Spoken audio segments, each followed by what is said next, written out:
Okay. All right. So, right. Are there any additional comments? SecDef, any comment on your part? No, Chair, we are fine from this side. I would just want to know whether your deliberations with National Treasury, are we expected to attend those, or they are strictly between the PCD and National Treasury? I think it would be beneficial if your team attends SecDef, because who may require your inputs in some of the areas that the Treasury will be commenting on. I don't know, colleagues, what is your, I'm just thinking. I fully agree with you, Chairperson. I fully agree with you that there might be issues that we need the department's input and comments. So no doubt that they must be there, no doubt in my mind. Okay, so that's the comment, I think, SecDef. Chair? Right. Yes, sir. No, I'm just checking to be on the same feeling with you. I mean, what are the reasons for you to say on the 10th, of May, you want to swipe, AMSCO and DMV, to start with AMSCO and end with DMV, just to be on the same page? What's the feeling? Why you want to swap them? Thank you. Yes, the reason it's because we are trying now to pay a particular focus on AMSCO, following all the engagements we have been having with them on the support they are providing to the department to keep our aircraft in the sky, vessels in the sea, and our armory moving. So it is in that context that this time around we were not just looking at budget and how they are spending it and so on. We want to focus on the outcomes of the money we are giving them, the outcomes on the contracts that they have with the department with our department. I foresee us spending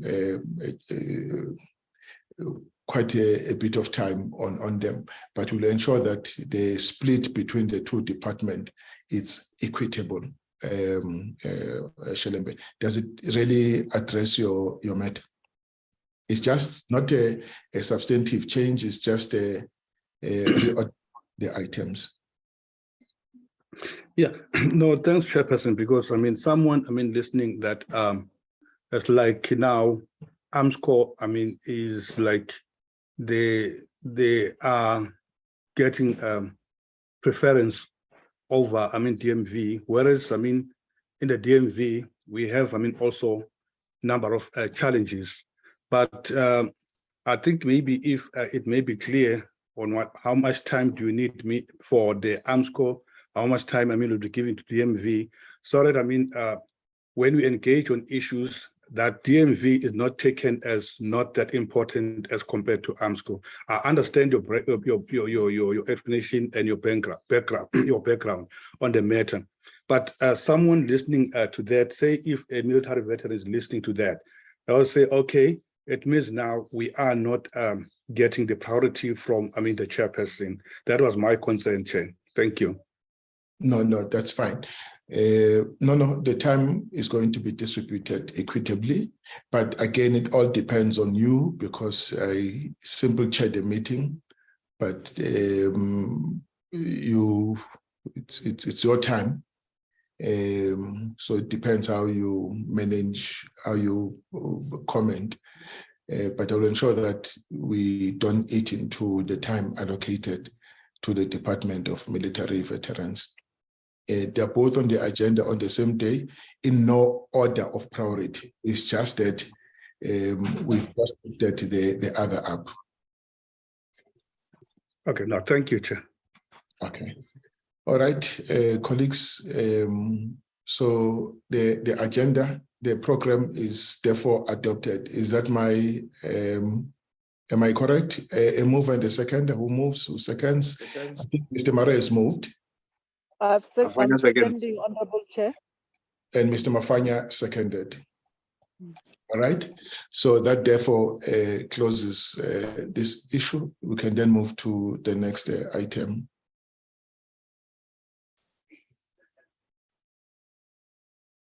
I will encourage colleagues to put your video on unless there is a problem with with your network. Put it on. We can just put it on for a minute just to see that it's me who's speaking. It's not a spy somewhere, but we will request that we switch it off because it's always unstable when the video is on. Okay. Chair. Yes, Sagdaf. Okay, Chair, can I then introduce Mr. Idemabonzi, who's going to take us through the first presentation, and then I'm with General Ramanswane if there are very operational questions, Chair. Thank you very much. Thank you very much. Chief of Joint Operations will join us from Cape Town, Chair. Thank you. Good morning, Chair and members of the Portfolio Committee on Defense. Just before that, let me acknowledge the presence of the Deputy Minister. I'm sorry that I've not done that in the beginning of the meeting. Honorable DM, good morning. Honorable Chair, good morning, and to members of the committee, good morning. Welcome, sir. We are taking the presentation now on the first item. Maybe I should let you comment now or at the end of the presentation or the engagement on the first presentation. What is your preference? We can proceed with the presentations. I can always come in later on when the members have reflected on the information shared. Thank you. Thank you so much, DM. So you'll indicate when you want to come in, but you would still come back to check if you are in a position to do so at the end of the discussions. Thank you. Thanks. All right, colleagues. This is the presentation that Mr. Bonzi is going to take us through. Tabo, I'm in the meeting. You may take over, please. All right. No, thank you, Chair. I'll proceed from here. Thank you. Thank you, Chair. Members of no objection. No, you may proceed with the presentation, sir. Thank you, Chair. Good morning, Chair, members of the Portfolio Committee on Defense, Deputy Minister of Defense and Military Veterans, Chair and members of the PCD. This presentation deals with a briefing to the PCD with regard to our reimbursements from the United Nations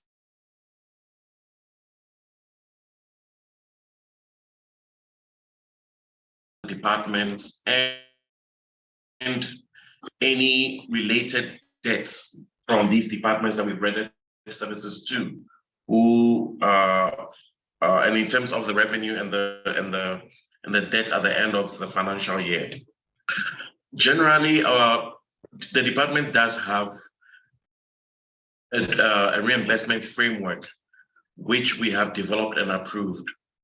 Our reimbursements from the United Nations and SADC for services rendered deals with letters of assist and memorandums of agreement or understanding in terms of our deployment of our troops and equipment to operations and activities that are mandated by international organizations such as the United Nations.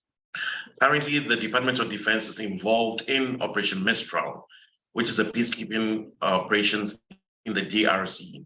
We are also involved in the Mozambique Channel in terms of Operation Vikela. Reimbursements for the Department of Defense are based on the level of serviceability of our equipment and the readiness of our troops to deploy.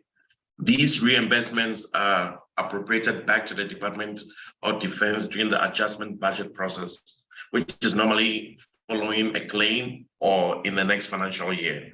But the presentation will give you a bit more detail in terms of the process that we follow. Chair members, my apologies, I do have flu, so my voice may go off once in a while. In terms of the reimbursements from the UN, over the last 4 financial years, we do receive money in terms of letters of assist. This is our deployments in terms of our helicopter platforms, the Oryx and the Rafale, and our memorandum of understanding in terms of contribution of our personnel and equipment and services to the United Nations. So in the first financial year, 2019-2020, we did generate 392 million in that first year of 2019-2020 in terms of our Oryx and our Rafales. And our memorandum of agreement in terms of our troops that we deploy, we generated 356 million rand. So in total for the 2019-2020 financial year, we received approximately 749 million rand from these deployments. Just to explain how these deployments work or how our money gets generated. So we do receive the money in the 2019-2020 financial year, but National Treasury will only give us the funds for utilization in the next financial year of 2020-2021 year. This is through the adjustment budget process. So in principle, we can only spend the money in the 3rd quarter of the next financial year after the reimbursement. In the 2020-2021 financial year, we received 446 million rand. This was 25 million for our Oryx and Rafales and 421 million for our troops that we deploy and equipment and ammunition. Just to state that for that year, the 25 million, the reason why that was so low was during the year of COVID. So that was in the heart of COVID. So obviously our utilization of our platforms was much limited during that period. It must also be noted that our agreement with the United Nations, we do recover money for our Oryxes, but not our Rafales, due to the UN having concerns and challenges in terms of the serviceability of our platforms. In the 2021-2022 financial year, we received in total 659 million. This 659 million comprises of, in terms of our platforms, 333 million and 325 million for our troops that we've deployed. Then in the next financial year, which the year that just ended on the 31st of March 2023, we received 53 million for our deployment of our Oryx and 359 million for our personnel that we've deployed. So in total, this 412 million was recognized as revenue in our financial statements for that specific financial year that just ended about 19 days ago. However, this money, as I explained earlier on, will only be available for utilization of the department in the new financial year. It must also be noted that these monies that we receive from the UN for reimbursements, we actually do utilize them for the fixing of our platforms. We do utilize them for fixing of our platforms and repair and maintenance of our platforms. A bulk of the money generally deals with the compensation of employees of our deployed soldiers. So most of them will be relating to allowances that we do pay our soldiers when we do deploy them. So a general amount of that relates to that. And most of them, we do recover a bulk of them from the United Nations. And when it comes through to the serviceability of our helicopter platforms, the challenge is we are dependent on Denel and other industries, other defense industries, to maintain these platforms. And you are aware of the challenges that come with Denel in terms of maintenance of our platforms. So the money that we receive, even though we try to maintain our equipment, the challenge is still there in terms of how long it takes to maintain our equipment. Hence, the challenges in terms of serviceability and the penalties that the UN does impose on us for not fully deploying the equipment and the personnel that we do require to deploy. With regard to Ops Vikela, which is our deployment within the SADC region in Mozambique. So for the 2021-2022 financial year, we received 33 million rand, 33.2 million. And the year that just ended on the 31st of March, we have received 210 million rand with regard to our deployment to Vikela. It must, however, be noted that once we get deployed, National Treasury should ideally be funding our deployments. And we did inform the PCD last year that when we were deployed to Vikela, National Treasury was not able to assist us in terms of funding this operation. So we had to go through other means by recovering or by getting money from other entities, such as social development that had additional money left at the end of the financial year to be able to assist us in augmenting our expenses.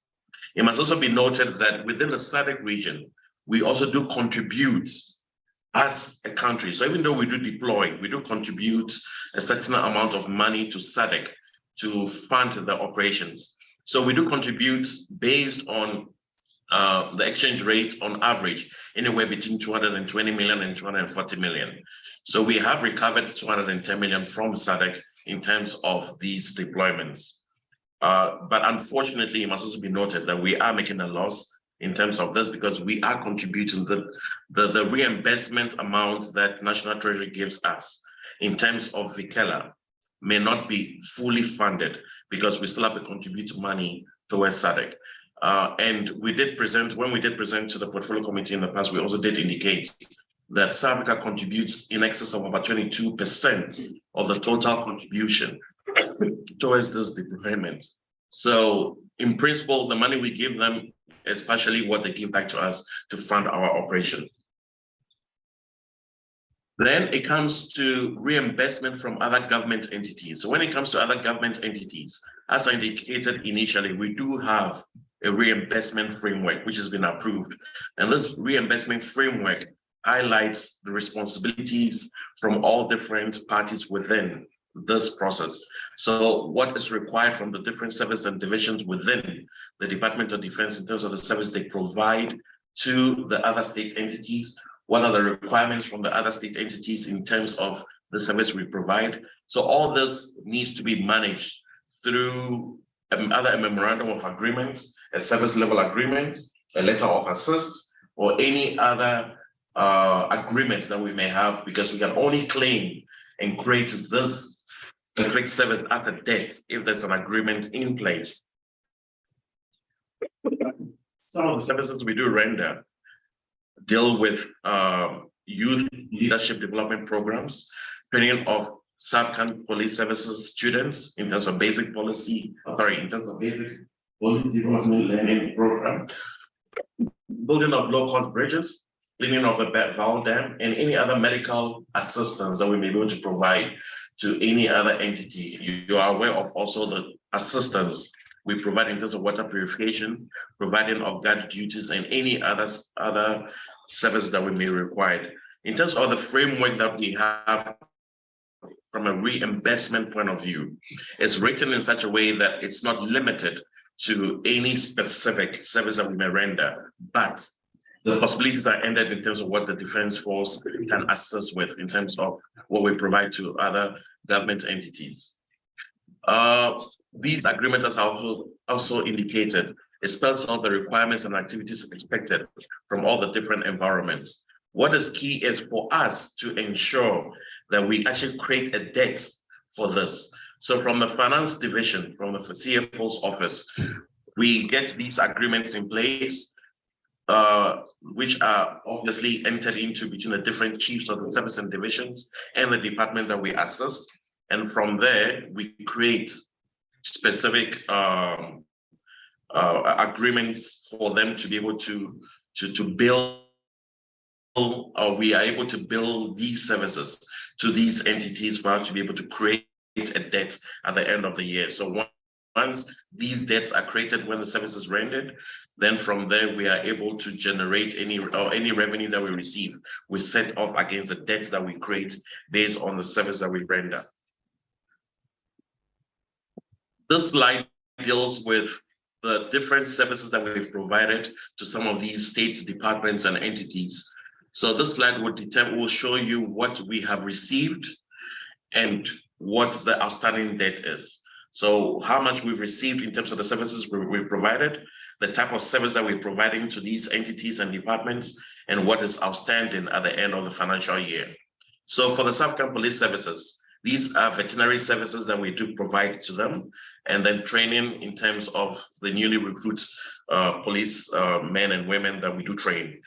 For the year under review, the 2022-2023 financial year, we have recovered or received 150.7 million from the SAPS for these services that they've rendered. And the only amount outstanding as at the end of March was 18,000 Rand. So in principle, the SAPS does pay for the services that we render to them. Department of Health in Gauteng, Steve Biko and Kalafong hospitals, they sometimes, when they don't have the right, if they don't have the right capacity in place, they do outsource some of these patients to the Department of Defense for us to be able to assist them in terms of medical assistance. So these two hospitals have outsourced their services to our SNDF hospitals and clinics, and we have provided service to the value of 430,000 Rand. Unfortunately, we haven't received any money from them in terms of the service that we've rendered in the current financial year. Then there is the Department of Military Veterans. Military veterans, you are all aware, we do provide medical assistance to all the military veterans that are in the country. We also provide, we've seconded a few officials to the Department of Military Veterans to assist them in terms of administration and guarding of their premises. And out of that, the military veterans so far in the current financial year has paid us 142 million Rand.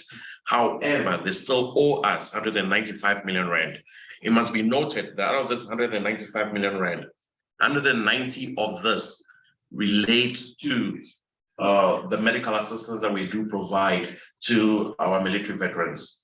The 5 million that is outstanding there, or out of the 195, relates to these seconded personnel. And in principle, we have seconded about 49 reserve force members to the Department of Military Veterans to perform administrative related work and also guarding of their premises. So that 5.3 million Rand out of the 195 million that relates to seconded personnel deals with these specific 49 reserve force members. In total for the year, these seconded personnel do cost the Department of Military Veterans on average about 13 million Rands. However, discussions with military veterans are in place with the minister in terms of reviewing our secondment of our personnel to the military veterans, of the Department of Military Veterans. The next one deals with the city of Cape Town, the noon gun. This noon gun, it's for the lack of a better word, it's like a mortar that is at the castle. So at noon, those of you in Cape Town will notice at noon every day, there is a sound that sounds out of these guns. So these are, this is a specific gun that we do release out to the city of Cape Town for that specific function. On average, it costs us 29,000 Rand a month, or it costs them 29,000 Rand a month, and that's what we generate. So we have received so far 338,000 Rand in the current financial year. So in principle, they do pay for what service we provide them. The 29,000 Rand is the current debt, which was us at the end of March, 31st of March, 2023. National Treasury also does owe us some money. We do provide medical, these are basically medical claims from military pension officials. These are those that were in injury in the past. So the services that we do render them, currently the debt is sitting at 6.3 million Rand. They have paid us in the current year 866,000 Rand. The Department of Rural Development, we have also trained their youth in terms of the youth development program. They currently owe us 24.5 million Rand. The recons are currently in process in terms of how much we may have received from them. There are a few journals that are being passed from the Department of Rural Development and for us to confirm whether if there is any specific amount that they do owe us or not. I don't have the current figures yet because the recons are still in process between the two departments. But before we finalize our financial statements or audited by the Auditor General, would have been able to confirm whether if we have received any money from the rural development in terms of this training that we provide to them. Department of Public Works owes us 91 million Rand. This is in provision of the bridges that we've built in the Eastern Cape and KZN in terms of the floods that these entities went through. So in principle, we did build about 9 bridges in the Eastern Cape and 14 bridges in KZN during the flood period. But they still owe us 91 million. It must also be noted that even though these departments do owe us money, there is constant communication and engagements between these two entities, between the entities that owe us and the Department of Defense, to ensure that there are controls in place so that these debts do not prescribe at the end of any financial year. Because once there is correspondence between the entities and it's audited, because at the end of every financial year, we need to confirm with the different entities whether if they owe us or not. That's the third-party confirmation that we do obtain before we finalize our financial statements for the auditors from both parties, these entities that owe us and ourselves as the creditor. So that at the end of the day, we have confirmed that the money that we've recorded is accurate and there is no possible bad debts that we need to write off due to prescription. So those are the controls that we have in place to manage the specific risk. Thank you, Chair and members of the Portfolio Committee. This is the end of the presentation in terms of what was required and the instruction to us to provide. Any questions we'll be able to take. I'll hand over to the Acting Secretary to manage the process. Thank you. Thank you very much, Chair. We are in your hands. Okay. Thank you very much, Acting CFO, Mr. Abuzi, as well as the Acting Secretary. Honorable members, it's now an opportunity for you to engage the presentation. I've seen the hand of Honorable Marrell. That is the only hand that I've identified on the platform. Is there any other? Honorable Shalembe, you'll follow Honorable Marrell. And Honorable Mutapo, but your hand is not up. Okay, you will be the third. Thank you very much. Yeah, in that order. Much appreciated. Thank you very much for the presentation, Secretary and the Acting CFO. I want to start off with the reimbursements from other state departments. My first question is, what is the payment arrangement? Is that also payment within 30 days as other departments should pay other people that they owe money to, creditors? Then I will also want to ask whether this has been taken up by the minister or the ministry or the deputy minister with the counterparts in cabinet in terms of the necessity to pay this. And then also whether National Treasury has been approach to do offsets or transfers from those departments directly to the Department of Defense. One of the reasons I want to mention is that the amounts that we have now seen is about 318 million rand. Now, to put that into perspective, we do not have money for essential upgrades, but this is nearly enough for the upgrade, the full upgrade of one submarine. So we always struggle with money within the Department of Defense, but then other government departments owe us so much money. And this is something that is, for me, it is unacceptable. And that this should be rectified on a much more senior level than just taking this. Then I also want to ask on that outstanding debt, how long are they outstanding? Is it 30 days, 90 days, 120 days plus? So that we just get a picture of what is going on there. With regards to the operations and the feedback from the repayments for those deployments, I know that we have taken it up with regards to the ROIFOC, and it's our choice to have the ROIFOC in the DRC. But given what the chief of the Air Force has told us in Bloemspruit, and also the challenges to have crew for the ROIFOC in the DRC, and the fact that we have only got 2 available, and the fact that we have got no ROIFOC to support our soldiers in the in Cabo Delgado, you know, we must maybe make a note and ask the minister and the chief of the Air Force, when will they then withdraw those 3 ROIFOCs, which we know we have learned from Arms Corps and from Denel that there's a problem anyway with regards to spare parts and crew for the ROIFOC in the DRC. So that must be withdrawn as soon as possible. My concern with the rest that they have given us is the enormous pressure on the helicopters, the Oryx then specifically, to generate enough money for us to make this a viable proposition. Now, we know that the last year we have received a number of submissions of the challenges with the Oryx and the ROIFOC in the DRC, and the fact that we know that crew is a major concern. So that 53 or 54 million rand that we have received in regards to the Oryx in the 22-23 financial year will probably proceed into the future and might even become less.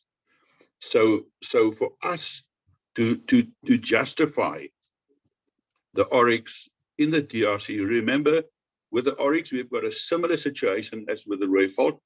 There's not enough available in South Africa serviceable, and although there are 2 in Cabo Delgado, only 1 is serviceable, and the others are challenges with regards to the supply of spare parts.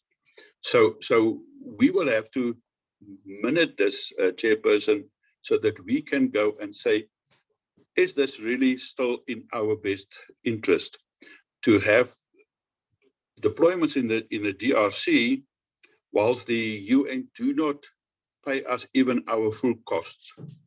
I have asked the other day to Brian that he must try to get us, and the chairperson has supported that we must get a list of actual costs. What does it cost us in each of those financial years that has been reported to us, so that we can compare our cost with, for instance, the 749 million in the 1920 year, and then lately with the 413 million rand.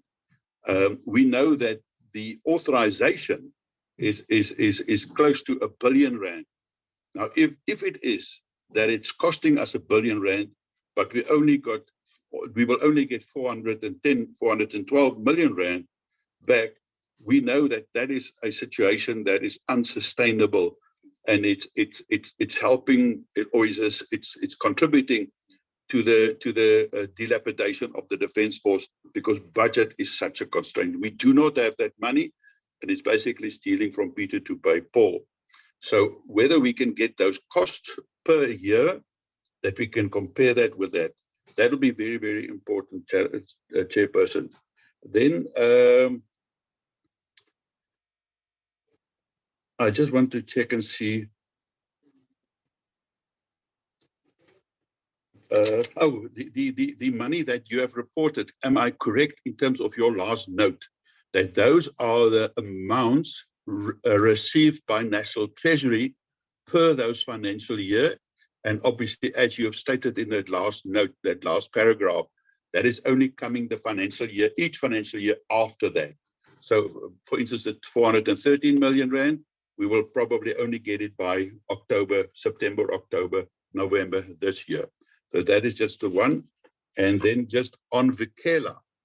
On Vikela, I recall very, very clearly, Chairperson, when we deploy, we said that it is not fair for the taxpayer of South Africa to foot the bill to assist SADC. We have got no problem in assisting SADC and be part of that. And we were assured that SADC will pay for this. Now, again, we need to compare our cost. If our cost was about 240 million rand has been set in the last financial year, I suspect that was the same in the 21-22 year. But if we get 33 million rand back for 240 million rand, it means that it's close to 200 million rand out of our own pockets. It's the same situation. Has this been taken up with the counterparts? And what are their reasons for not fully paying for our deployments? Because right from the beginning, we were assured we will not pay a cent. Our taxpayer will not pay a cent. It will all come from SADC because this is a SADC force. It's not a South African intervention force. Chairperson, I will again just stick with that at this stage. Thank you very much. Yeah, Honorable Shalembe. Thank you very much, Chairperson.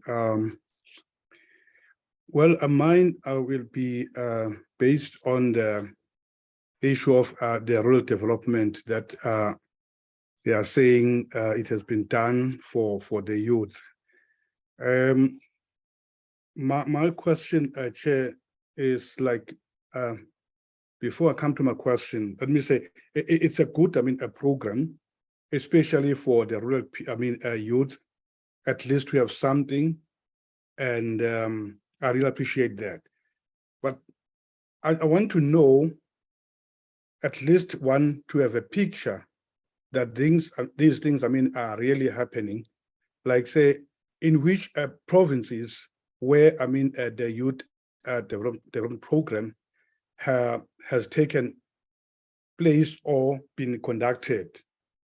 The reason I'm asking this question is easier to see that the program is an ongoing thing or was just, a once-off thing. Also, if maybe he can also, highlight, in which district in those provinces where, the trainings took place, and what selection criteria do they use, to get the youth to be trained, by the department? And also, if there are any stipend that are being paid to those youth when they are being trained, and after training, what do they offer in terms of recognition, whether they give them sort of certificates that they can use, to make their life easier in terms of, after being developed. So it's just that, because to me, it's a very, very good program, considering that our youth, is sitting at home doing nothing, and they end up, getting involved in crime and in wrongdoings. So I like that program, but if I can get the clarity how it is being done, where it has taken place, is it an ongoing thing? What offer do they give after the training? Thank you very much, Chairperson. Thank you, Honorable Mutapo.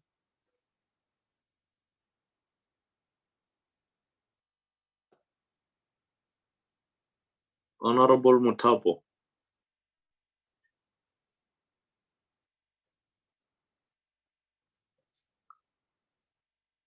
Honorable Mutapo, can you hear me?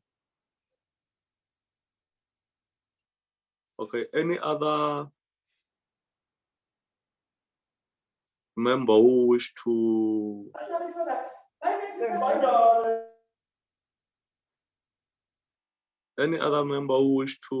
also raise a question?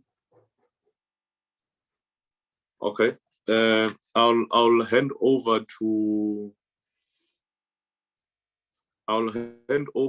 back to acting CFO to respond to those. Maybe in addition, CFO, if you can clarify us on a few issues on your presentation. One, this reimbursement on platform, as you correctly said that the Roy Falk is not being reimbursed. To what an extent are these refunds redirected back to ensure that to ensure serviceability of this platform, because this is the money that you put in. We are not sure when it comes back, it goes directly to service those particular platform. I'm raising this because our last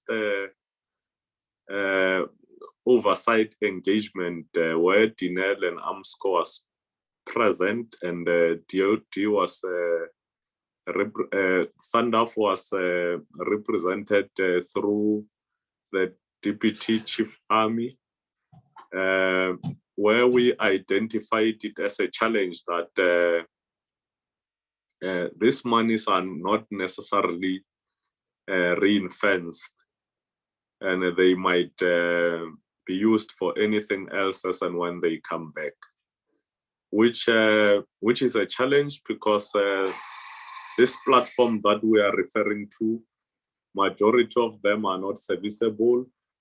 The Air Force is generally complaining about the hours, the loss of capability as a result of this platform that are deployed, but there are no resources to ensure that they are sustainable for them to keep on deploying them into those deployment required. So it is quite a challenge.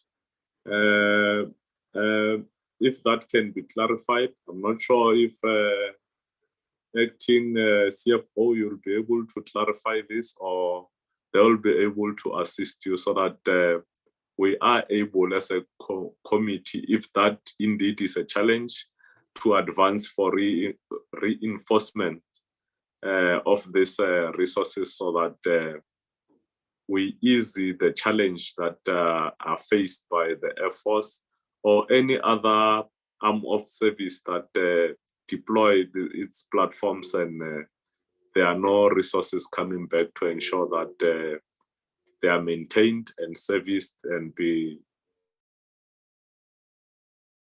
any deployment as required. Over to you, acting CFO.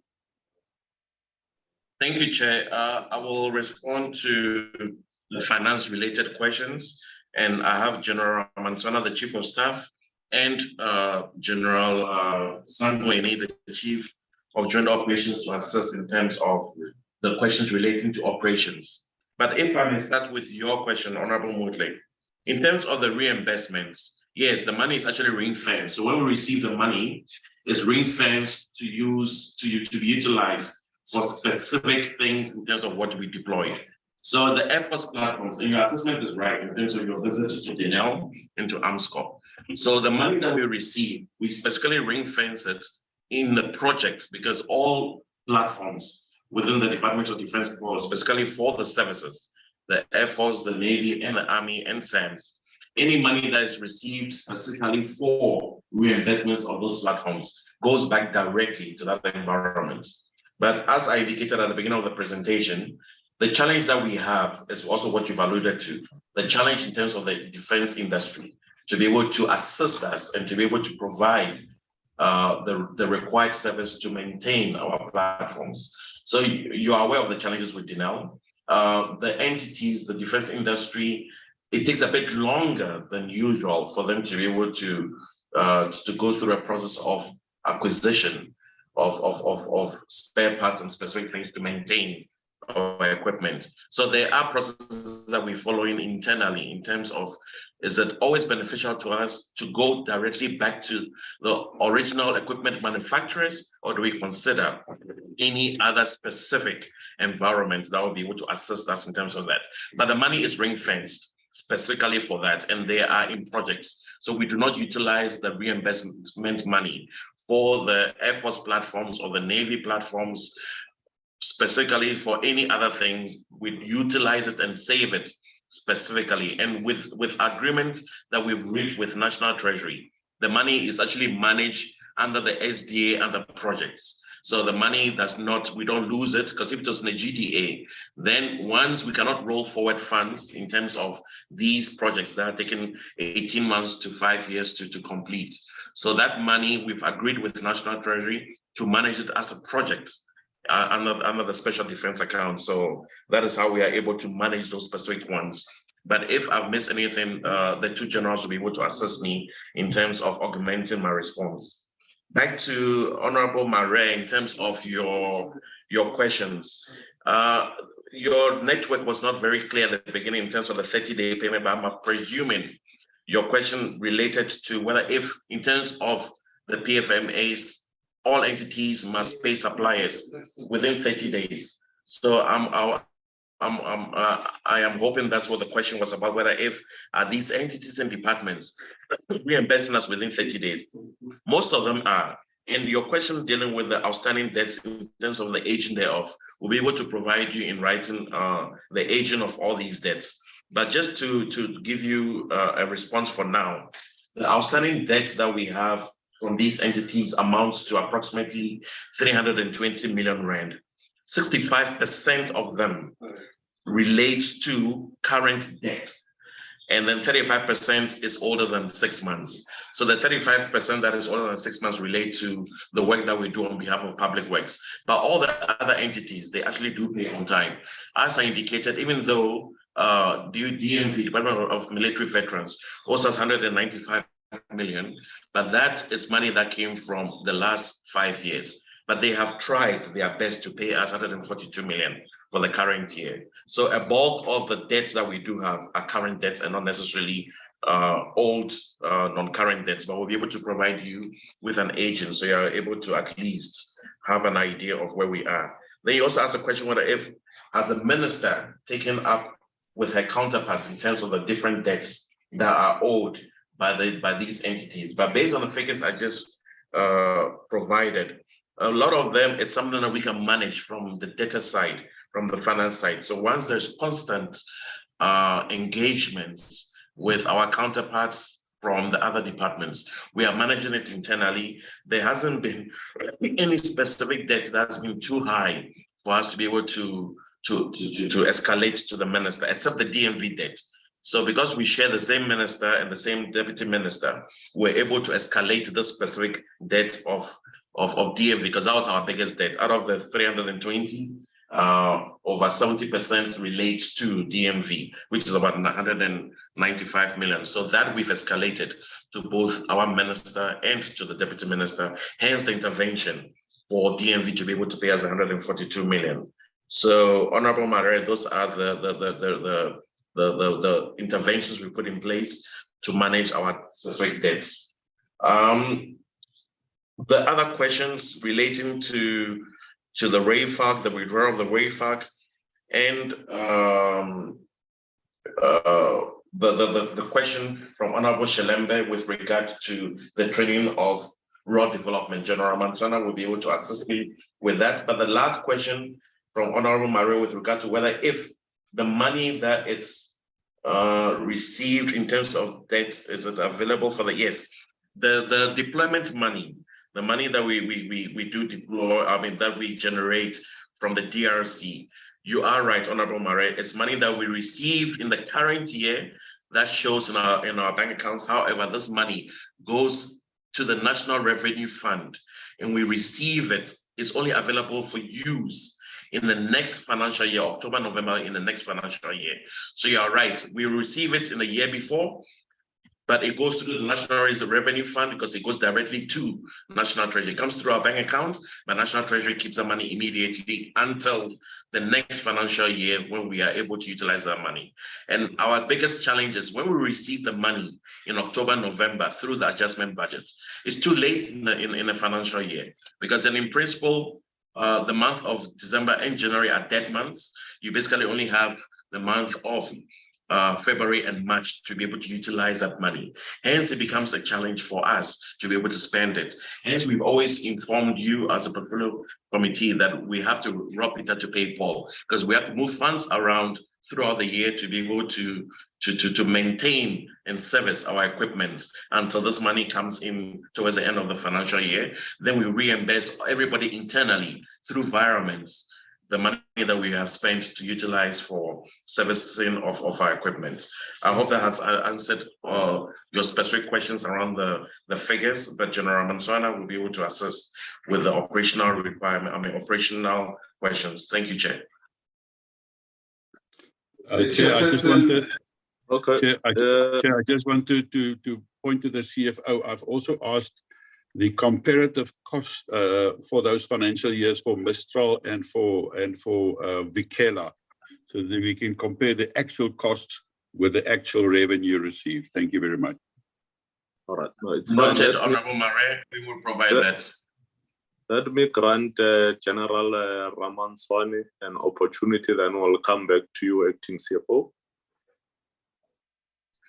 Chairperson, thank you very much, and thanks for the questions that have been asked, and good morning to all honorable members.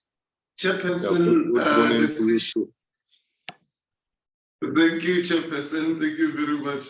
The question was in relation to the Roy Falk helicopters, to say that is this being considered? Yes, we have, the matter has been formally tabled before the Military Command Council, wherein it was being proposed, the withdrawal of this capability has been proposed. So what has then happened is that it has been referred to the MC.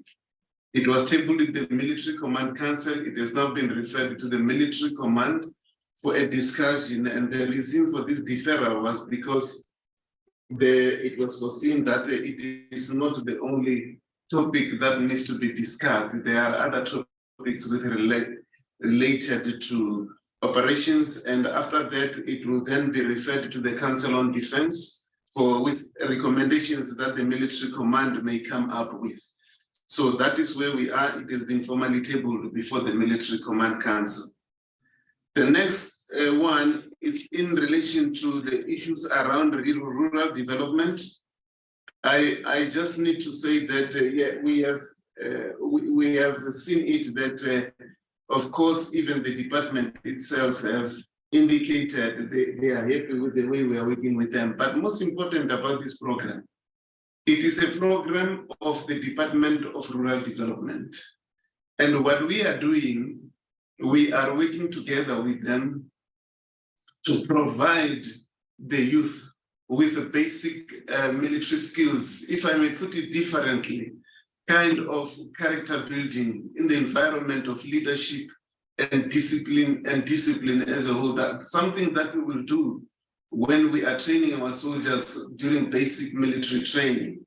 So we kind of introduce these young ones for this environment, basic military skills that one would require from a soldier that is joining the military.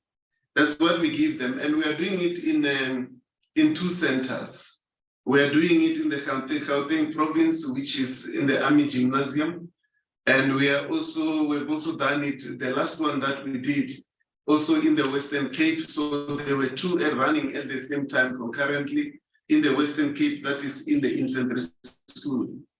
After we have done all that we do as the military, the rest is left with the Department of Rural Development with the youth. But what we know is the fact that rural development, of course, will also select the best out of this youth, and then to ensure that they put them in other economic streams in the country, if I may use the word economic streams in the country, wherein they can further develop themselves and in an effort to find permanent employment. So this is what I can say about this program. And I am not sure when we're going to have the next one, but that goes with the request that comes from the Department of Rural Development. Chairperson, thank you very much. I think these were the only two questions that I had to respond to. Thank you. All right. Thank you very much. Thank you, General Ramanson. I'm not sure if the acting secretary, if you want to, maybe let's go back to acting CFO, and then you will be the last. Thank you, Chair. I think the question from Honorable Mare, I think there was one on the agent, which we said we'll provide, and then we will also consolidate the cost versus the revenue generated in terms of our deployment to the DRC. If I may just get clarity, Honorable Mare, how far back do you want this information? I presume the last 5 years? Correct. So through you, Chair. Yes, correct. If possible, Chair, that'll be much appreciated.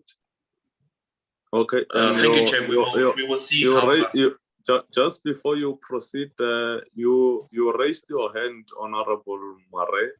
I'm not sure if whether It's just two things that is not been addressed. The one thing, thank you for the Chief of Staff for those responses.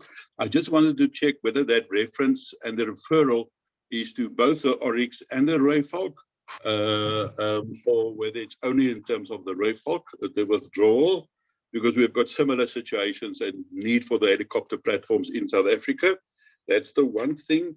And then the other thing that he's probably the best to answer is about the commitment from SADC to fund the whole Vikela, and whether, what is the situation with regards to full funding from them for Vikela versus our taxpayer being responsible for that. Thank you very much.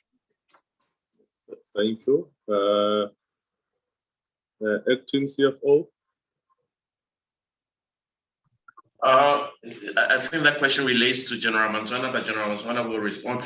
But in terms of the funding of Vikela, even though we have a memorandum of understanding within the SADC countries, again, they can only fund us for what the UN does.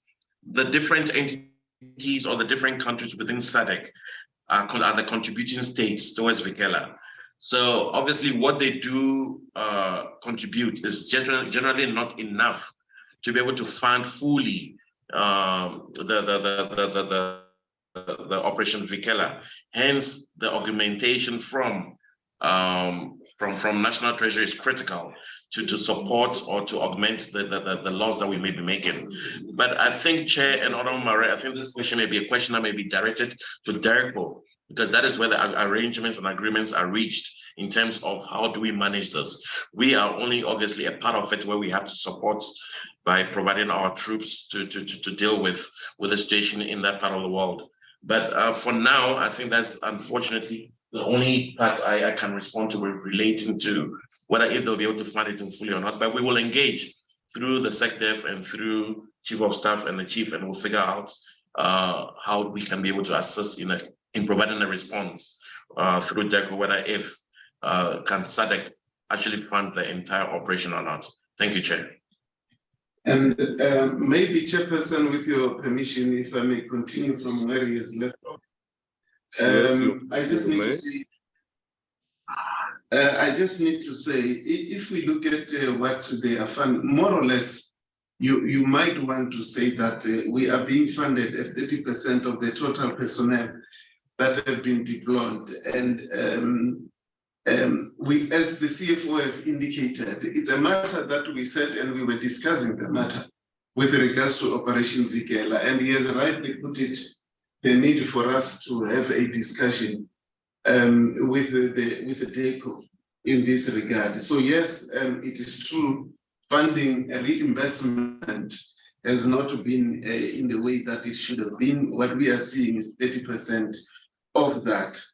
And moving over to the other issue raised by Honorable Mare, it was, I did indicate the fact that we are discussing the helicopters, and we have referred the matter to the MC because of the fact that it is not just the helicopters that we want to look at, but the helicopters were formally tabled, and around that, we then found that we've got to address a couple of issues, of which the helicopters would also include the Oryx in our consideration. And so the MC, their deliberations will therefore come with a decision to say, what is the way forward in terms of these helicopters? I thank you, Chairperson. Yeah, maybe before you step down, General Ramanswane, I want to get clarity on as to as and when deployments are made, and the President informs Parliament through those letters and the figures that are stipulated there.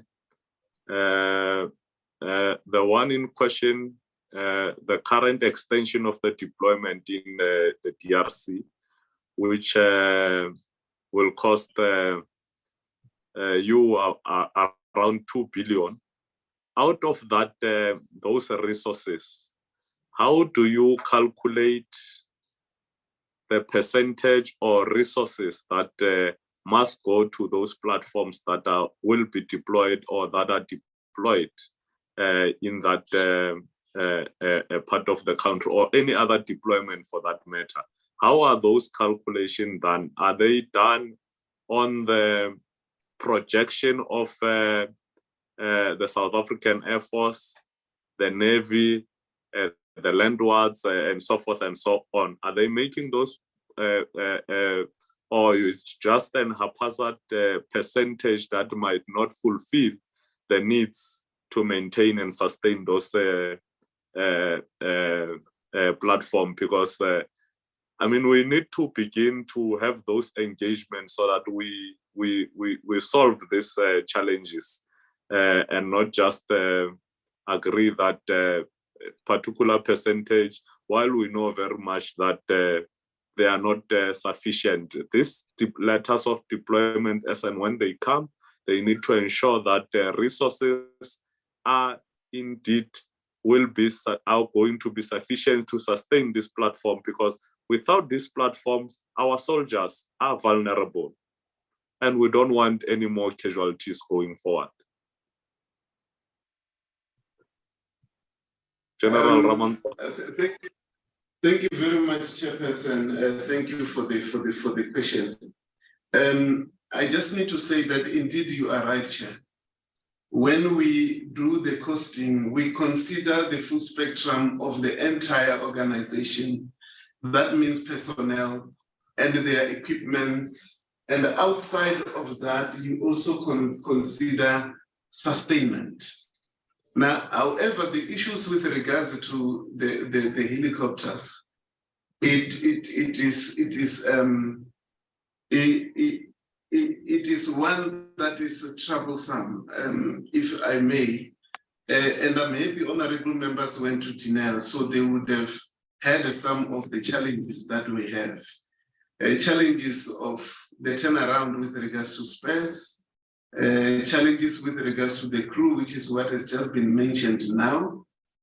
And of course, at times, there will be challenges in terms of the sustainment down to the mission area, because once again, of the challenges with regards to our transport capabilities. So we do take the full spectrum of the calculation of what is it that is required to ensure that we sustain the mission out there in the DRC. The one of the equipment serviceability is taken into consideration that are deployed there physically with the soldiers who are used for the mobility and to execute the operations itself beside the aviation wing. So the landward part is also included in that. And of course, the challenges, as I indicated, would amount to the issues of sustainment. Now, these, Chairperson, are some of the issues that we then said that we've got to sit down as the military council, as the military command, and to look at the full spectrum. However, if honorable members would want to get to know, to say exactly what does these calculations include, we are also able to break that down and to appraise the honorable members, but basically, it is just what I've just said in brief. Thank you, Chairperson. All right. Thank you very much, General Ramanswane. You see, between the issue of funding and serviceability requirements from arms of services, it's a challenge, because if you engage them, they say resources are not there, but there seem to be an indication that for this deployment, resources are available. The issue of planning becomes a challenge. I hope SecDef, you will be able to collate or integrate these issues and be able to take us into confidence as to, out of your meeting, what do you think will be the best solution for these challenges? If it's not resources, is the lead time on spares? How do you then ensure? Because we can't continue to complain about resources. If resources are available, we complain about lead time. How do we bridge the gap to ensure that at least we are able to support those deployed soldiers with platforms sufficiently and effectively without pointing fingers at resources being unavailable? When resources are available, spares are not available as a result of lead time. This takes me back to what acting CFO has said in terms of these resources coming back. We know by now that these reimbursements will be paid third or fourth quarter of the financial year. Then your planning must be able to include that.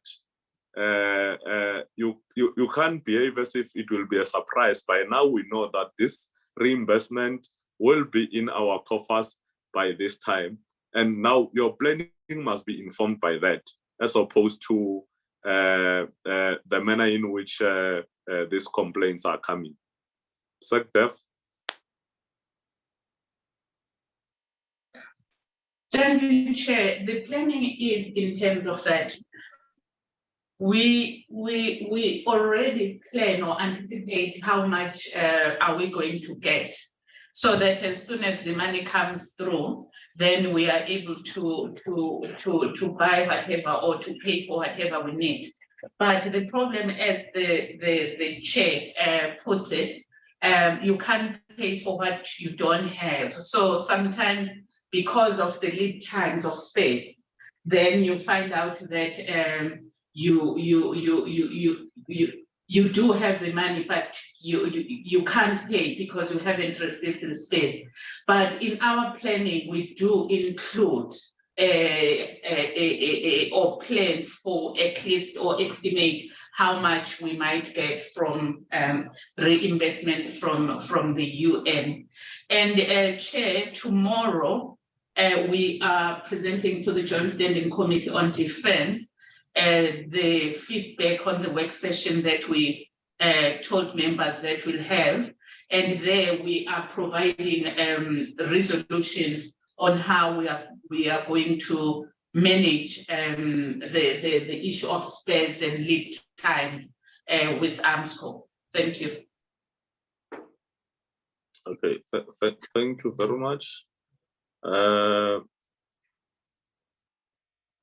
think that suffices.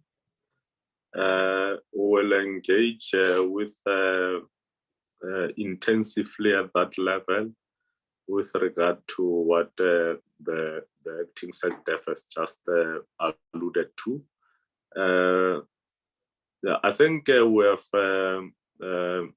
exhausted interaction insofar as this item is concerned. But we on behalf of the committee, we are pleading that you must go back and ensure that you close the gaps that have been identified between resources made available. And I hope as and when that presentation will be made, we'll be able to clarify some of these gaps that are identified with the intention of solving these problems or challenges that are confronted by arms of services that deploy those platforms, including to a larger extent how you bring about confidence of the defense industry so that they are able to play a role to make it easy for you to maintain and sustain this platform, because you cannot win this battle at their exclusion. Therefore, they need to be integrated, and we must be able to win their confidence, and they must be able to understand that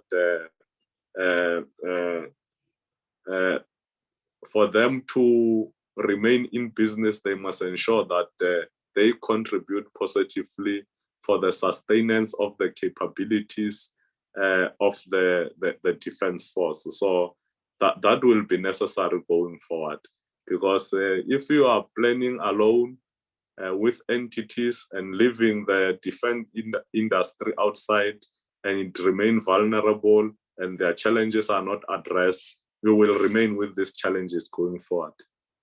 And I hope that will be taken into consideration so that all role players are on board in terms of us moving forward and ensuring that we address these challenges that have been raised in this particular meeting.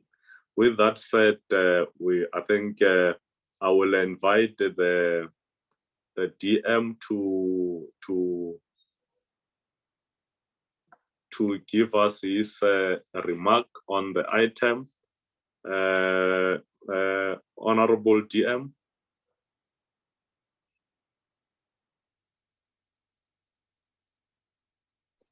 Now, Honorable Chair and Honorable Members, thank you very much for the opportunity to just register very briefly the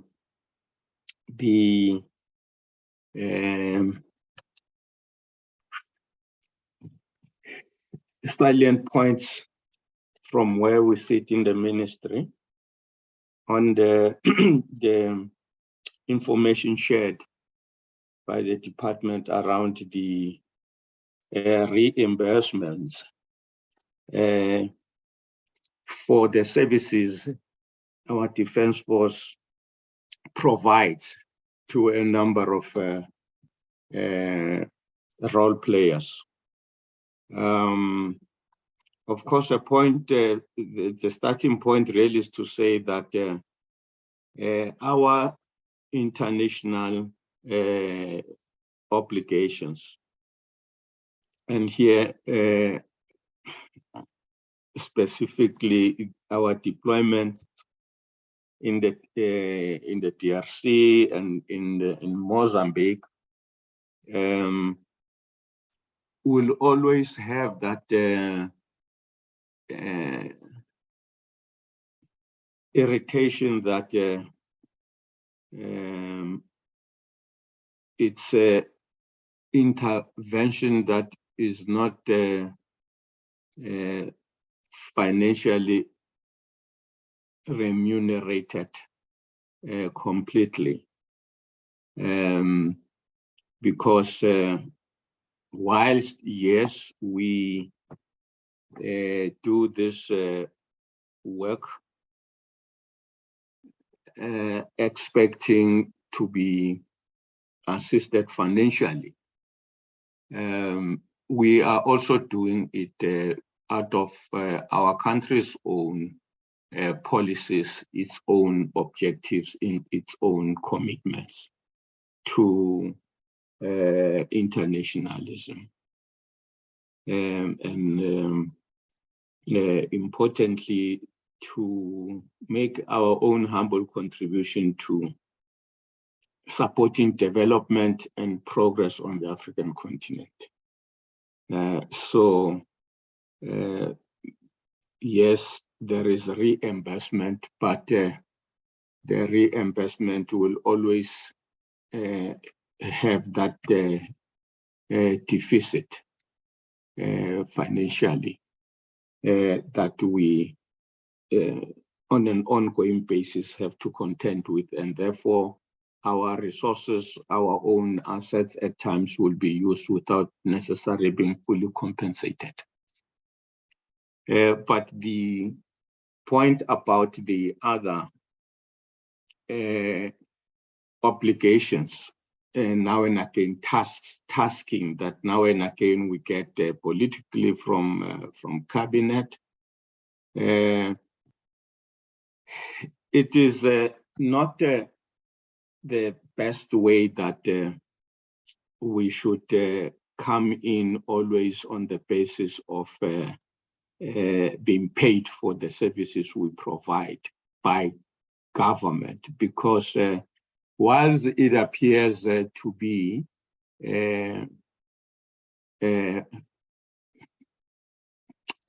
fair, one can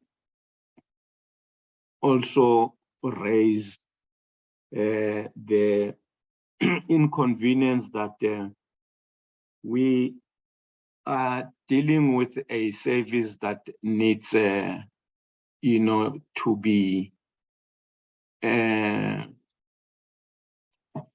be always, ready, combat ready, and it involves pre-planning and proactive investments into the fitness for purpose of our defense force. And that speaks to the training that must be offered to, to men and women who are in this defense force, but also the money that we must spend on the equipment, the systems that the defense force must have. So reimbursement is actually not the best model of, running a military organization, because it is the kind of organization that has to be invested in capital-wise, and human resources-wise in advance. So issues like the service that we provide to other departments, that they are reimbursing us is not the best model. Where we are needed to assist as government, whereas the South African government utilizes the defense force for purposes of domestic domestic need, it should not be on the basis of reimbursement. It should be because the cabinet spends sufficient money to keep the defense force able to provide the service that it must provide when needed. And hopefully we'll come to that point again, where the Defence Force does not provide services on the basis that it expects to be paid for, but because it is its responsibility, it is its mandate to do so, and that the cabinet funds the South African Defence Force appropriately like that. That's what honorable members from our side as the ministry would want to say in relation to the information that has been shared around the remuneration or the reimbursement of the South African Defence Force for the services that are rendered now and again. With that said, Chair, from our side, we happy with the work that the department is doing and the state of affairs as far as matters around the services of the department and the remuneration thereof. Thank you very much. Yeah, thank you very much, DM, for that input or closing remark. We are now at this point, honorable members and colleagues, stepping off the item and moving to the agenda. Brian, what is the next item? The matter of the Umzimvubu Regiment. Yes, okay. The next item is the Umzimvubu Regiment matter. SECDEF, I know the General Ramanswane have been taking us through. I'm not sure whether it's him who will continue to take us through, or will be responsible for taking us through the item. Thank you very much, Chair. We have a Deputy Chief Army, Major General Jacobi, who will take us through. Members will recall that we have been here before, so this is an update. Thank you.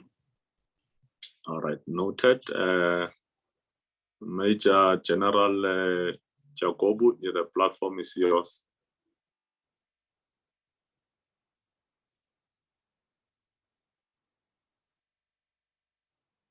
Chairperson, if I may ask, just before we start with that, we have received the presentation, and I just wanted to find out, especially where the SECDEF has now mentioned that it's an update on that.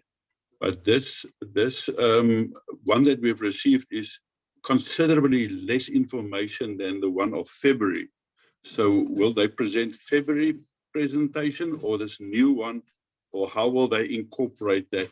Because this is much less information than the February one that we have received. Yeah, can we give them an opportunity to present?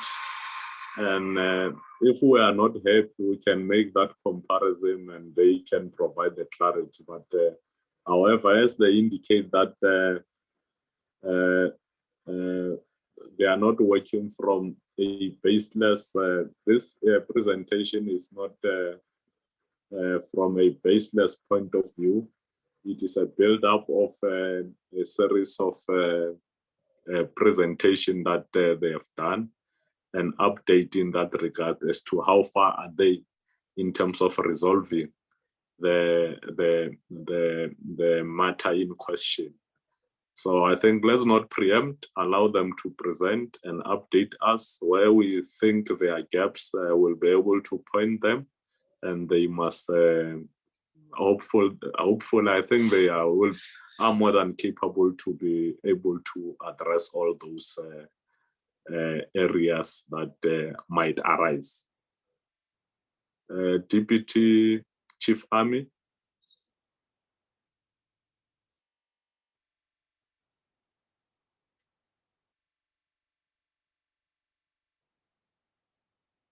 Deputy Chief Army. Am I audible, honorable members? Yes, you are fully audible. Audible. Okay. SADC, is there a challenge on the side of the Deputy Chief Army? Chair, we are not sitting with him here. He is at Army headquarters. General Ramantswane is just trying to call him now. Yeah, but I think he was trying to upload seemingly the screen that appears on our screen. It's him trying to upload.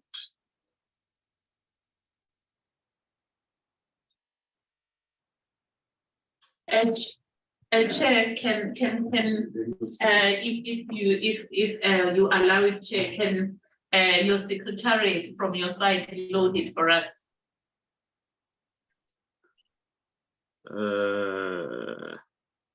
Brian, can you assist?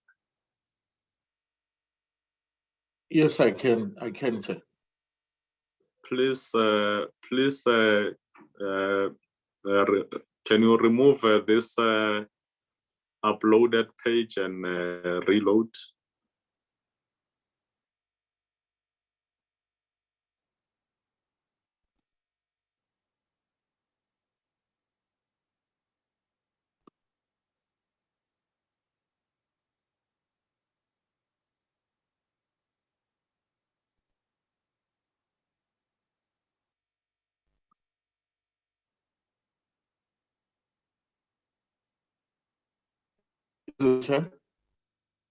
Yeah, it's loading.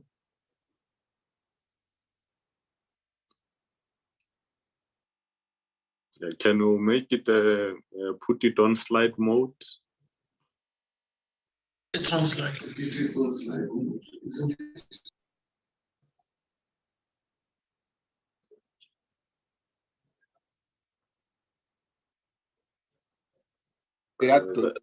it? Come again, Brian.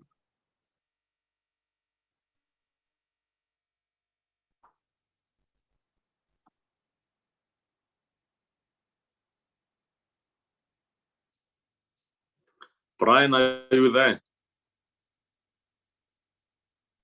Chair, the document is PDF. It's so this is the best I can do with it. Oh, it's not. It's not a PowerPoint. That's correct. Yes. All right. No, it's fine. I'm not sure. Is General Jacobo able to take us through, or is still encountering connectivity challenges? SADC, you'll guide. I'm not sure who will then proceed if the general is encountering some challenges. Thank you, Chair. We are familiar with the presentation, so I will ask General Ramantswane to proceed. Chairperson, thank you very much. I am going to proceed with the presentation, and I want to thank the Chairperson for the opportunity and the preamble you gave to the presentation, because it is exactly that we are moving forward in terms of the presentation.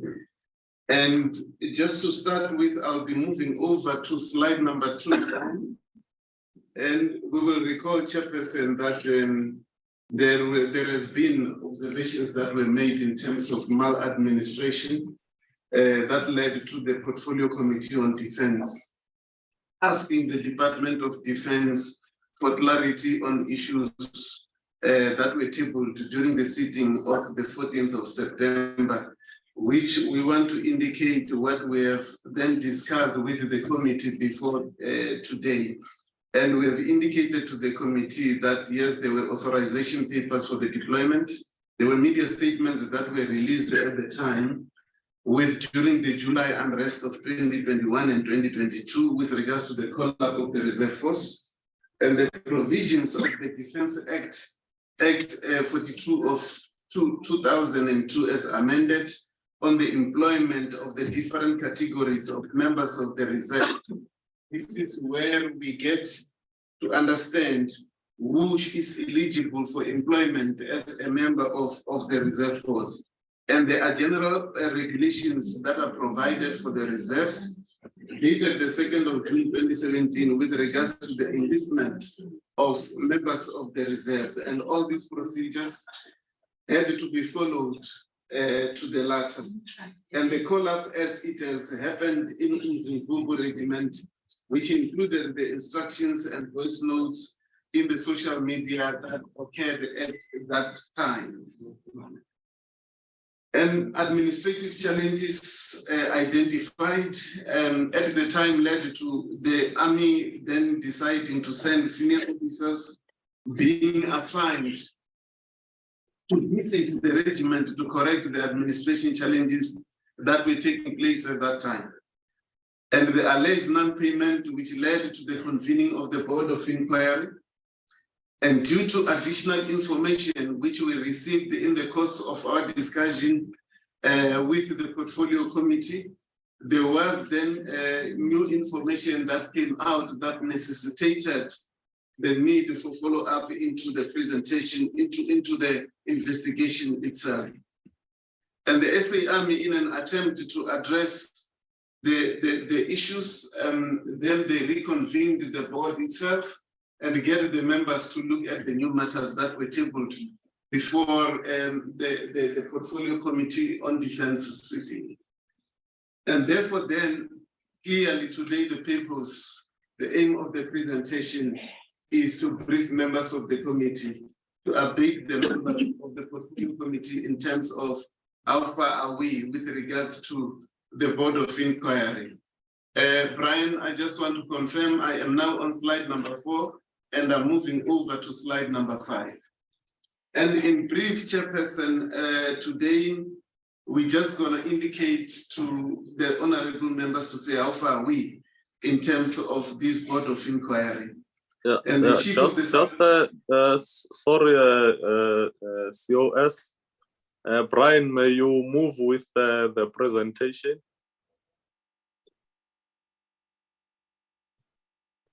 Brian? Brian, are you in the meeting?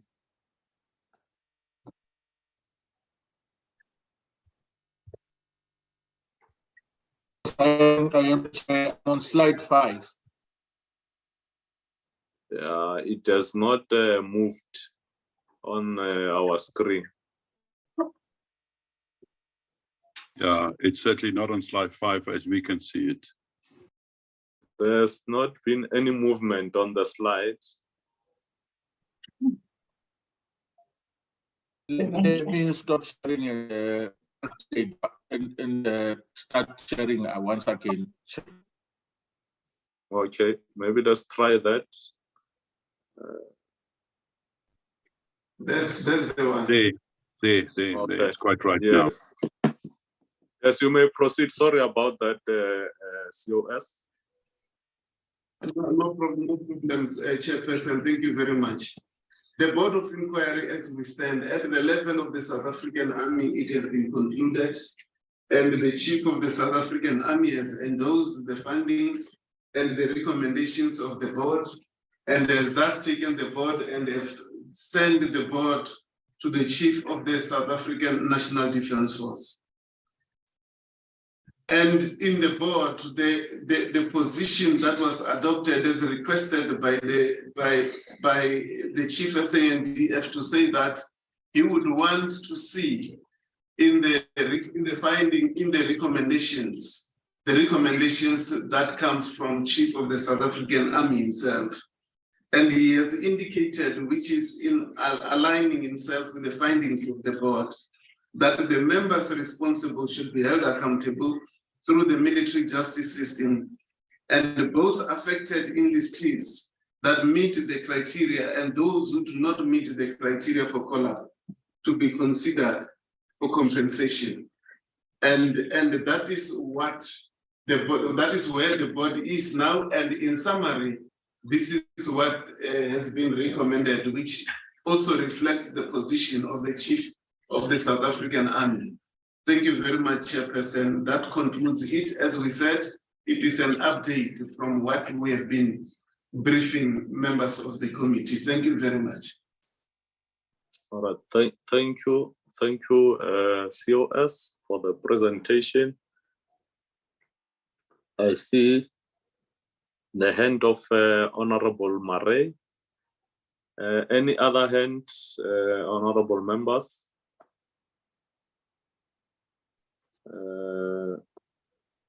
Honorable Shelembe, your mic is on. Okay, your hand is up. You will then follow in that order.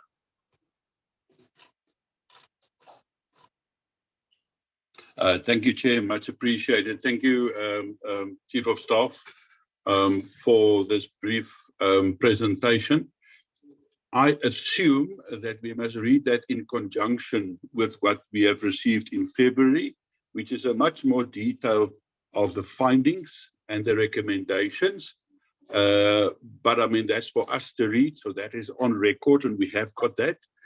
So the question then remains, Chief of Staff, there are two main recommendations that must be now put in place. The one is obviously the payment of these people that have been called up and that turned up there, and which we have got record.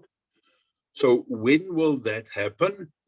Can they give us a commitment? We are already in the new financial year, so it can be done now.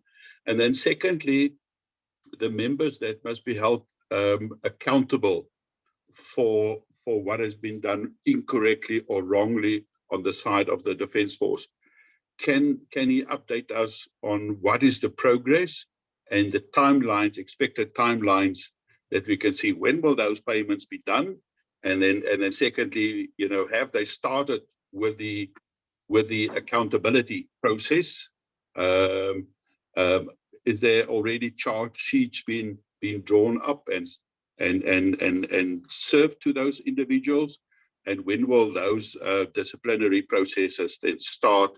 And when can we expect that to be concluded with recommendation, with findings and recommendations?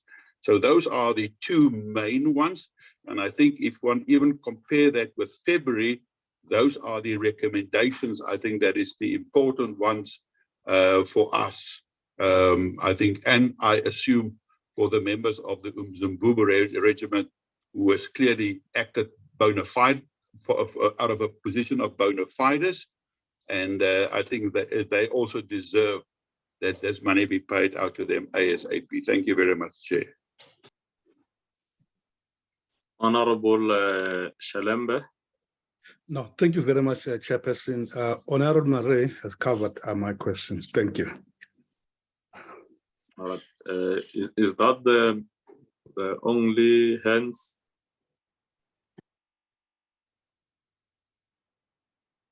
Okay. Maybe as and when you'll be responding, can you take us into confidence, Chief of Staff, as to when are you intending to conclude this matter and put it to rest?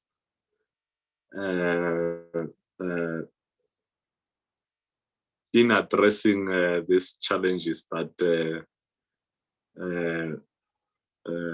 have been raised by the complainants, so forth and so on, given a series of events that you have happened, and to this point, what you have briefed us on today.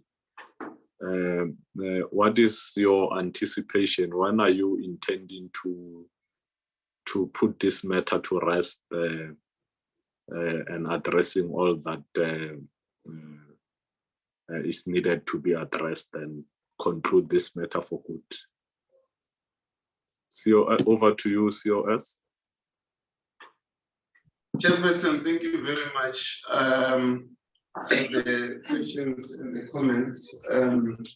I need to agree with Honorable Mare to say that what we have raised here today that indicate more or less what the recommendations will be is indeed a sum of the major recommendations that we thought that we need to bring them to the attention of this committee. So in terms of the concerns that with regards to payment and whether there is anything that's being prepared in that regard, at this stage, Chairperson, there is no preparation for payment that is being made. And the reason for that is the following. I think I must just combine it with the issue of disciplinary actions, whether there are charges that are being drawn already. There are no charges that are being drawn at this stage, and there is no preparatory work that is being done for payment. And the reason for that is that the Board of Inquiry itself has been given to the Chief of the South African National Defence Force, and he is gonna take the board, and which is something which is a common practice, is for the Chief to involve the Legal Services Division in looking at this board. However, I need to say that it will be very difficult to couple timelines into this board, because one never knows what happens when the legal environment is looking at this board. But what I think we might be able to commit to members of this committee is for us to be able to give feedback on this matter on a regular basis.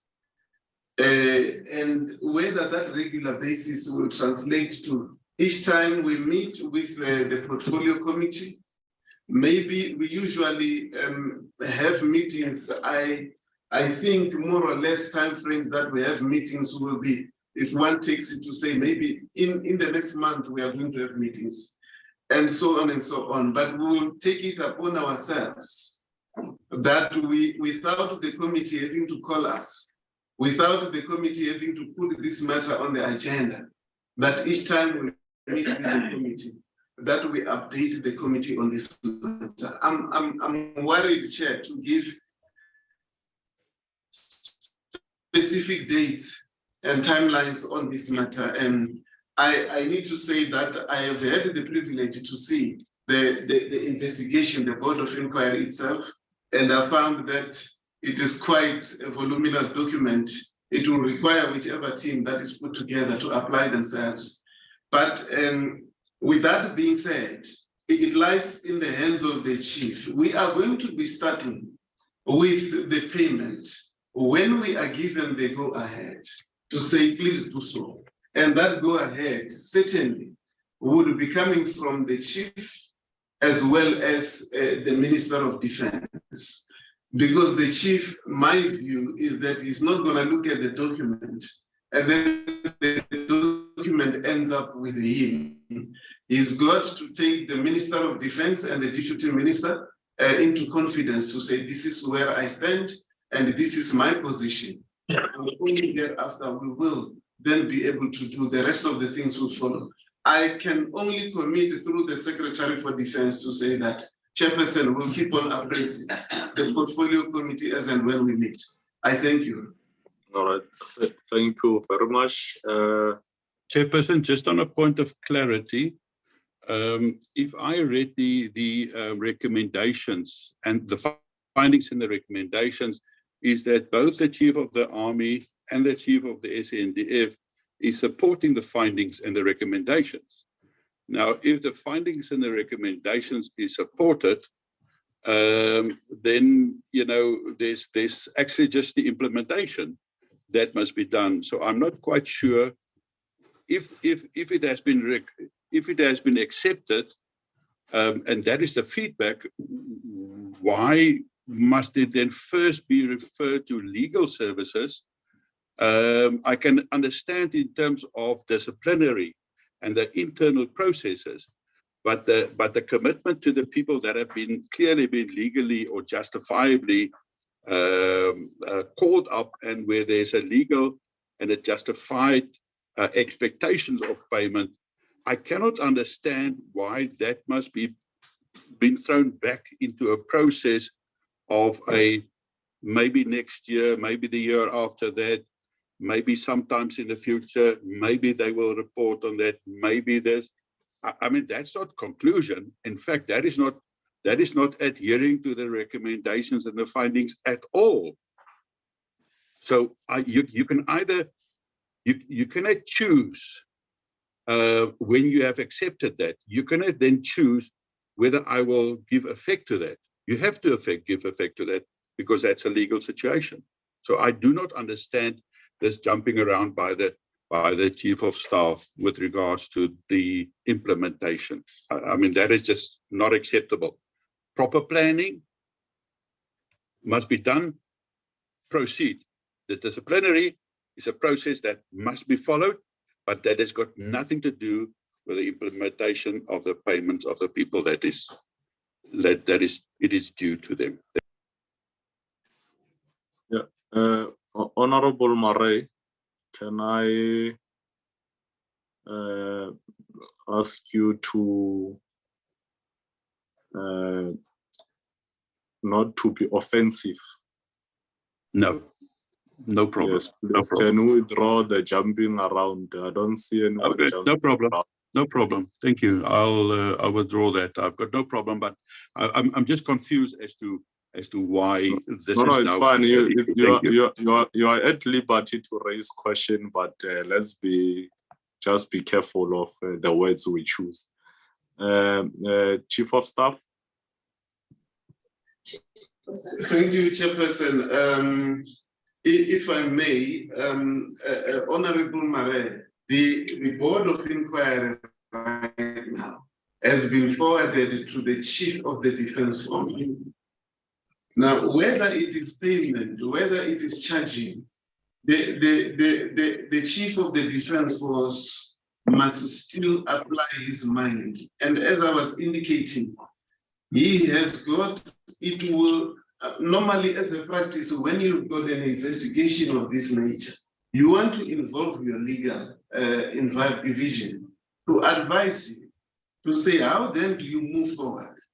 Now, when he has applied his mind and he is done, surely he's got to take this inquiry to the Minister of Defense and to the Deputy Minister of Defense. It might be in the format of a Council on Defense, wherein he would then appraise them and to say, this is my position on this matter. And from there, we can then begin to prepare the charges, begin to pay the people, and that is what should happen right now. This which we have is the recommendation of the board, and as it's stipulated there, endorsed by the Chief of the South African Army. The document then got forwarded to the Chief of the Defence Force. I hope it's clear now, Chairperson. Thank you very much. Thank you very much for that response. I hope it has clarified Honorable Marais' concerns. With that said, Chairperson, I can just say yes. Thank you very much for that. And obviously, we will just keep it on the agenda each time. Right. Thank you very much. Definitely, we will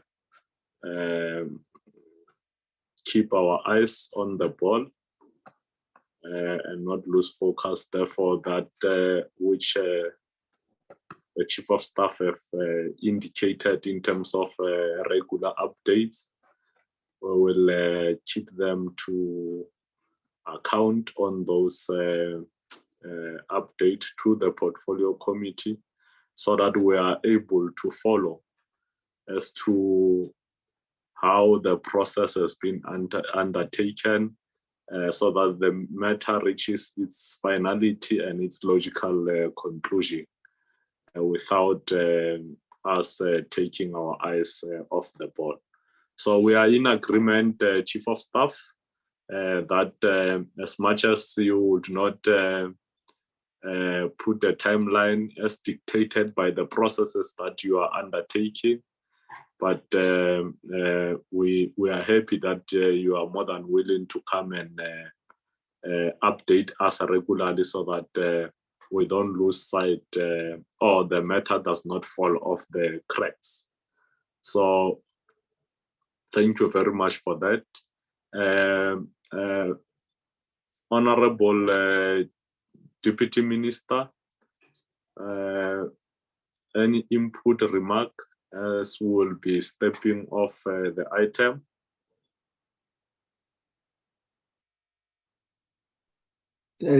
And honorable members, thank you. The report that has just been shared on the progress around the Umzimvubu Regiment irregularity of 2021 is a report of the department. The matter has not served before the Council on Defense. As the department is saying, it is now in the office of the Chief of the South African National Defense Force. What I can say is that it is a concerning issue, because in 3 months' time, it will be 2 years since the events at the Umzimvubu Regiment. There are very glaring infringements. There is conduct that is questionable according to the report of the Board of Inquiry. The turnaround time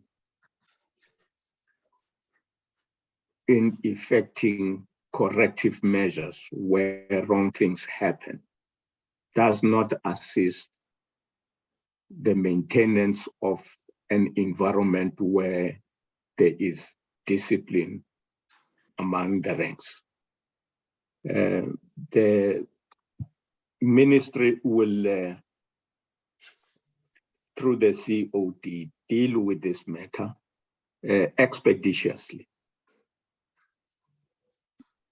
And we will also seek an understanding of why, after almost 2 years of work of a Board of Inquiry, there is still a process again to establish whether those involved are guilty of a misdemeanor or not. There is also, of course, a very, I think, glaring challenge in the report, in that there is a recommendation that those who meet the criteria of the call-up of 2021 be compensated, but also those who do not meet the criteria must also be compensated. As to who must take responsibility for the compensation of those who do not meet the criteria, there is no clarity. Yes, maybe they must be compensated, but compensated by who? So these are matters which the Chief of the South African National Defense Force will be able to explain and provide context to the ministry around. And it's a matter that must find closure. We cannot deal with a disciplinary issue for 2 years. It is really not going to assist the maintenance or the management of the Defense Force as a disciplined force. It's not possible. That's all I can say to the committee members, that we will follow up this matter. It's an urgent matter. Thanks. Thank you very much, DM, for that input. SN1 will be receiving updates. We will then, on the same footing, receive an update from Ministry, as you correctly said, that you will follow up so that at least there's convergence. The intention is to resolve the matter and put it to rest. I think there's no two way about it. We are in agreement. Honorable Shalembe, is that a legacy hand or? It's a new hand.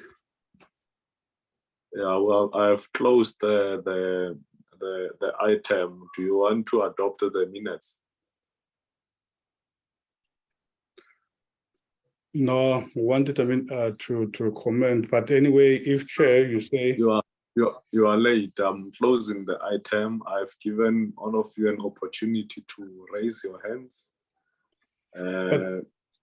Chair, but there's something, Chair, that well, if you it's an afterthought. It's an afterthought. I'm suppressing you. Yes. Yes. All right. Yeah. Thank you very much. We are stepping off the item as I've just indicated. Let me take this opportunity and thank the SADC, General Ramanswane, the Chief of Staff, Acting CFO, Mr. Abotsi. I'm not sure Major General Jacobu is able to, his connectivity is fine, but let's thank him as well, and the team that you are leading, SADC, as well as the Deputy Minister. You are more than welcome to withdraw at this point, as we will be dealing with the internal affairs of the committee. Thank you very much. Thank you very much, Thank Chair. you very much. And to honorable members, thank you very much. Thank you. Yeah. Colleagues, honorable members, the next term is consideration and adoption of minutes. Brian, how many sets of minutes do we have?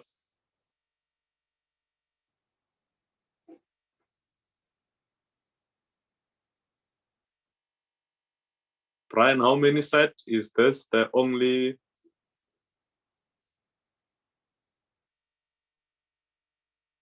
Brian, can you hear me? We have got one set.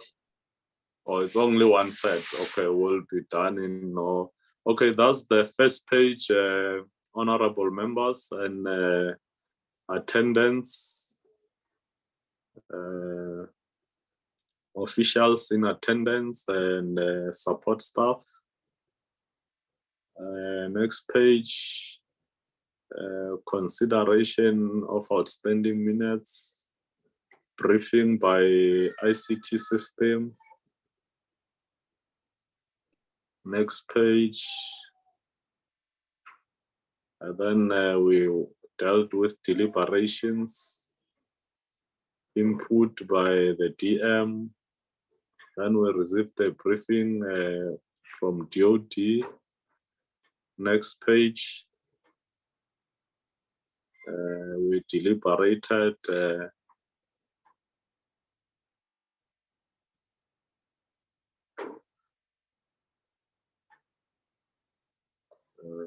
the resolution of the committee and remarks by the chair, and the meeting was then adjourned at 13 hours. Any amendments on the minutes? If none, can we move for the adoption if they reflect what transpired in the meeting?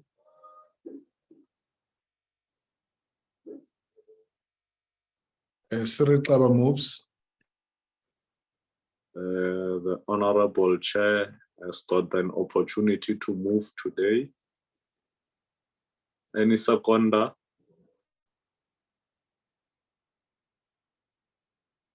I move so. You are second, Honorable Marais seconds. My apologies, seconding. Thank you. My apologies. Okay. The minutes are duly adopted. And yes, Brian? Just to advise members, the questions from the meeting of the 22nd, the responses from the DOD have been sent this morning. The responses to those questions that were put to the department for written reply. Okay. Thank you. Thank you. Have received. Have received. Thank you. Oh, they are already shared. All right. We'll access them through our emails. Thank you very much. I think we have exhausted the agenda item. The chair, Xaba, are you able to take back your meeting and close as you opened it? Thank you very much. Let me thank you, Thabo, for holding the fort. It now remains for me to thank the Deputy Minister and everyone who was in the meeting to ensure that this meeting becomes the success that it is. Colleagues, the meeting stands adjourned. We'll see each other tomorrow and next week. Thanks so much.